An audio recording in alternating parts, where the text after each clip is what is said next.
Lui, c'est Marcel. Il est directeur d'établissement.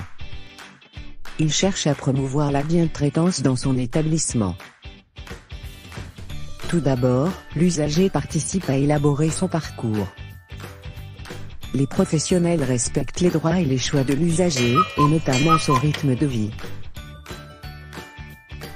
Le résident peut exprimer ses souhaits, et l'équipe donne toute légitimité à sa parole.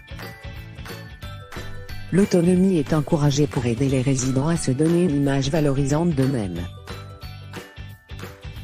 L'équipe soutient les résidents dans les moments de doute, d'angoisse, ou de détresse. Le résident est informé sur ses droits et les possibilités qui lui sont données, grâce à un support adapté. Les réunions pluridisciplinaires permettent de rechercher l'équilibre entre sécurité et autonomie. Les proches sont associés à ces décisions. Le rythme de chacun est respecté, notamment pour le sommeil, la toilette, ou bien encore les repas. L'environnement est agréable, propice aux échanges pour tous les acteurs de la structure. Le projet personnalisé est élaboré avec le résident. Les objectifs sont adaptés et précis. Les actions mises en place sont ajustées selon l'évolution du résident, en fonction des observations des professionnels et du ressenti du résident.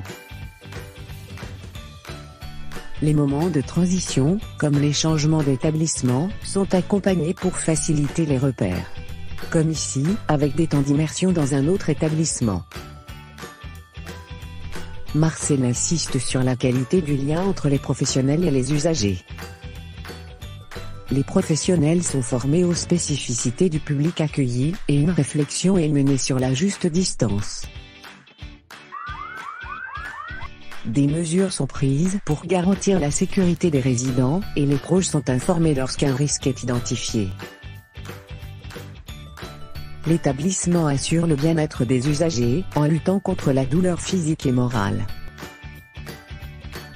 Les échanges avec le résident sont formalisés par écrit, de façon à transmettre les informations nécessaires à son accompagnement.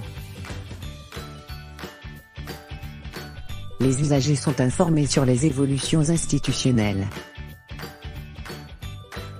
En cas de violence, l'équipe intervient immédiatement.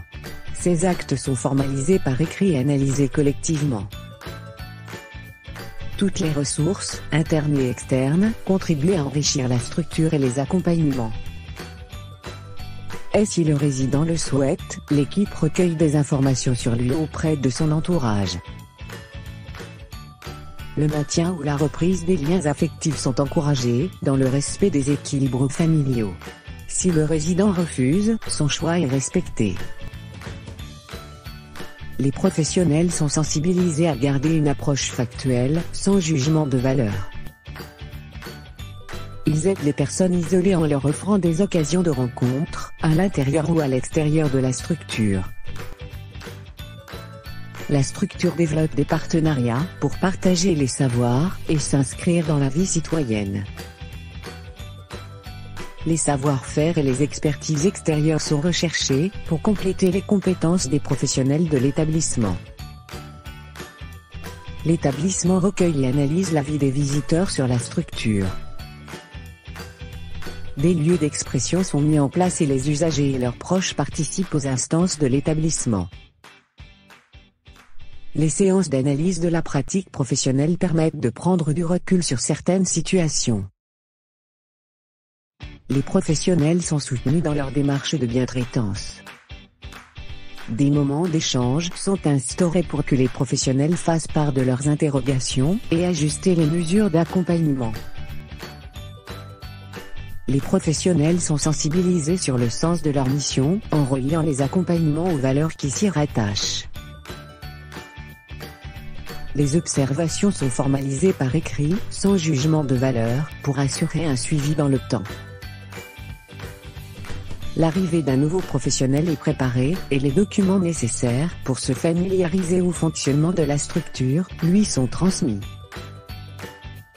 Les professionnels sont amenés à réfléchir sur leurs pratiques, et à tirer des enseignements des situations passées. Le projet d'établissement définit les moyens mobilisés pour promouvoir la bientraitance. Enfin, l'encadrement est sensibilisé à ses responsabilités en matière de bientraitance.